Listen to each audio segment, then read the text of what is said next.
Alim, how you doing, my friend? Fantastic.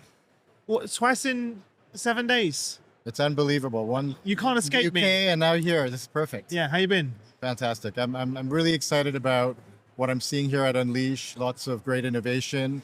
And it's great to see that HR is leading from the front. Yeah, exactly. You managed to catch any sessions yet? I haven't, only because I've been back-to-back meetings, meeting with so many different vendors and getting a sense of what's out there. But I have my panel in about an hour, and then I'm going to join a few more sessions Nice. after that. What's the panel? It's on high performance and accountability and the role that AI plays in that. Wow, just a small topic. Just a tiny little topic that everybody wants to opine on. Yeah, yeah. When thinking about that panel, if you had a magic wand, what soundbite would you sneak in there on that topic? I think high performance is interesting because when you talk to leaders and say, do you want high performance teams? No one's going to say no, because what's the opposite? I want a low performing team. But I don't think many people understand what it means to be high performing. And if you double click on high performing, think about accountability and think about transparency and differentiation. And my favorite, consequences. Because if you have a culture that shies away from conflict, then consequences aren't clear. And then you sort of get a mediocre line. So I'm really big on making sure leaders understand what we mean by high performance and then make some of the tough decisions so that our philosophy is aligned. But let's double click on that. What's that? Let's double click on that then. Yes, let's what do is it. What does it mean to be high performing in your context? In my context, so definitely those attributes of clear accountability. So what do I mean by that? Having goals that are clear and transparent, and then being held accountable for those goals. And if you're not achieving those goals, then what are the consequences? And what are the rewards? The consequences are not only a negative thing. It is also about how to differentiate yourself by extra reward, or it might be a stretch assignment, developmental investment. But you want to make sure that people are incentivized to overperform and clear about the consequences of not doing it. But also I think transparency. Some organizations, again, shy away from conflict and may not be comfortable with talking about succession planning and where you are on the 9 box or 4 box, whichever box you're using. But I believe that if you're clear about that and you're transparent, then it sets the bar to which other people might aspire to. And then finally, I would say having a learning organization. In high performance, we're always moving, we're always learning. The role of AI is just making you learn quicker and faster. So I'm big on having a learning organization with a real focus on coaching. That to me, if you've got all those attributes, not easy to do, I think you're set up for high performance. Yeah. We were talking about it before when we last spoke about I've never liked the idea when companies talk about here are our high performers or our high potential. Because what does that say about the rest Right. of your business? How do you look at that? Yeah, you don't want to say these are the low performers, for sure. I don't think that's really motivating. Yeah. But I think talking about the high performers creates a little bit more of osmosis. And we've found in research that we've done within our organization and also at previous organizations that people feed off of other people's energy and they get inspired by performance levels that they might see in other coworkers. Yeah. That's why we got Bree here. Exactly. It's and the downsides of being transparent about it's like the benefits outweigh the downsides of maybe some people will feel like, oh, they are identified as a high performer and I'm not, but enough people are like, okay, I know what to do. I see it's clear how I can perform. But how do you do that across your global employee population? What leadership practices help you foster that collaboration? So I think going back to coaching, that's really important. The role of a coach and player is really important. We're a servant leadership-based culture. So it is the first and foremost important task of a leader to provide that coaching and create capacity for that coaching. But I think it's there's a lot of debate whether you believe in performance ratings or not. And I'm still sitting on the fence. I don't know. But what I do like is instead of saying someone's a low performer, I think it's okay to say you've had a challenging year or a challenging quarter. That's not so punitive. That just recognizes that there may be other things in the environment or that person's personal life. I mean, there's a lot happening in the world right now. that could have made it a challenging year for them. And if we're authentic about that, if we're okay being vulnerable about that, then what does that mean? How do I help you as your leader to move from being a challenging environment to a successful environment? I think those authentic, open and honest conversations are so important. They're just not as comfortable for everybody. And so we do want to spend more time not only enabling our leadership to give feedback, but also for our coworkers to learn how to receive feedback. So that it's more comfortable for both parties. Yeah. And that comes with also creating that psychological safety to be able to have that conversation. For sure. Because you could do all of the training you want, but if you don't have that cultural, like, psychological safety built in, people are not going to speak up. Yeah. They're not going to give feedback, and you kind of, the lack of innovation, people leave, the attrition, the list goes on. Yeah. It's so foundational, Chris, because any kind of, there's always a wheel, there's always a model for something, right? And high performance wheel, if you were to Google it up, you want inclusive teams, you want diversity, so on and so forth, but you cannot have those elements if you don't have psychological safety. If I can't be authentic, we talked about this last Thursday. If I can't be authentic about what's going on in my life, then I'm not able to be myself, and you're not going to get the 100% of myself. And I feel like the first maybe 5 years of my career, I didn't do that. I felt like I had to bring a certain persona to the table to tick a box. And the idea of me bringing Chris to the table, I was like worried about doing that because, like, I just didn't tick the...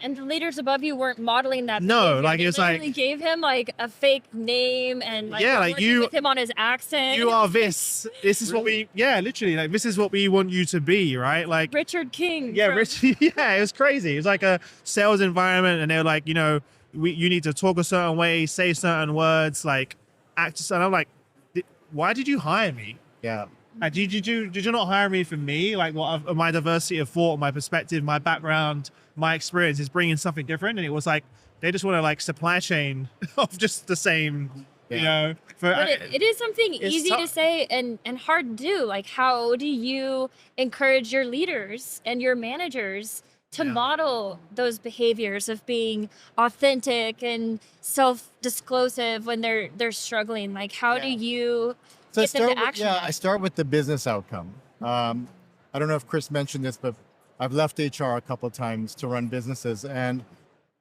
I find talking about what the outcome is, it helps them to understand what I will get out of the this. Why. Change might be over the why. And so, for example, you might say to a business leader, do you want innovation? Most will not say no. Of course they want innovation, but innovation requires risk. Failure. Right. A lot. And if I'm on your team and I feel that it's going to be punitive if I fail, you're going to get zero effort on innovation from me.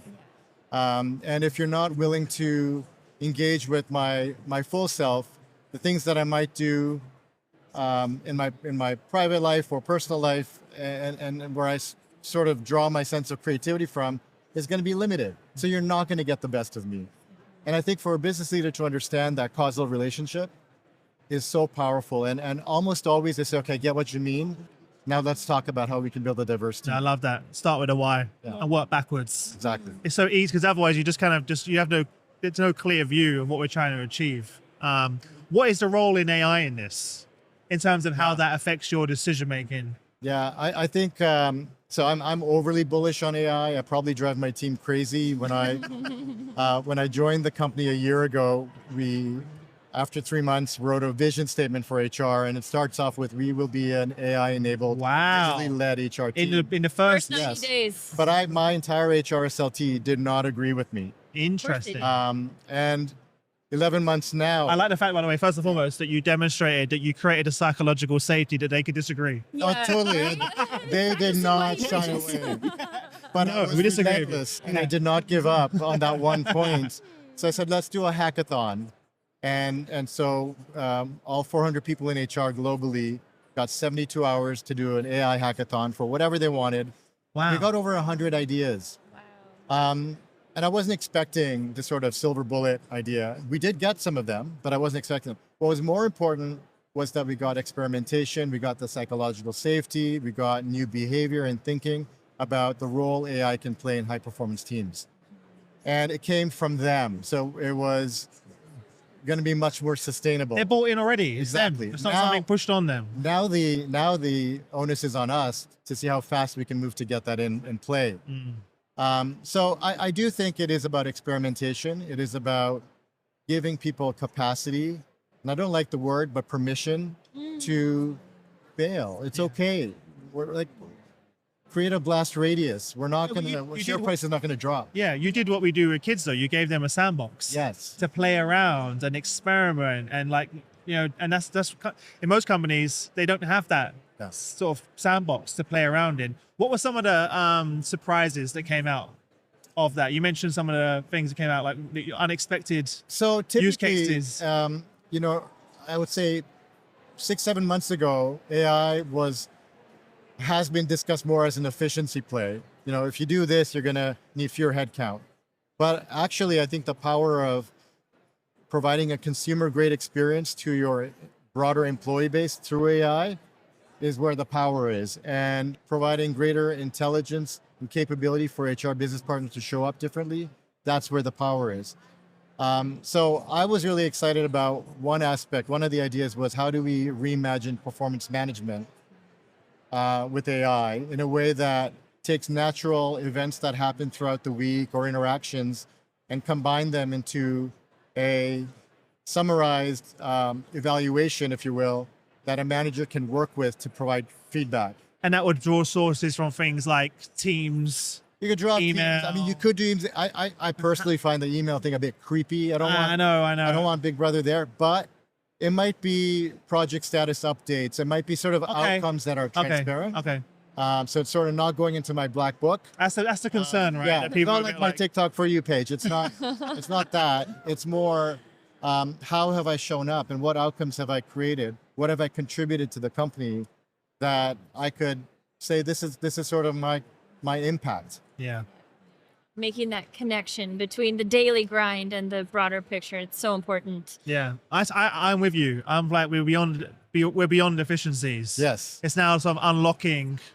I think Josh Person's talking about the 10x employee.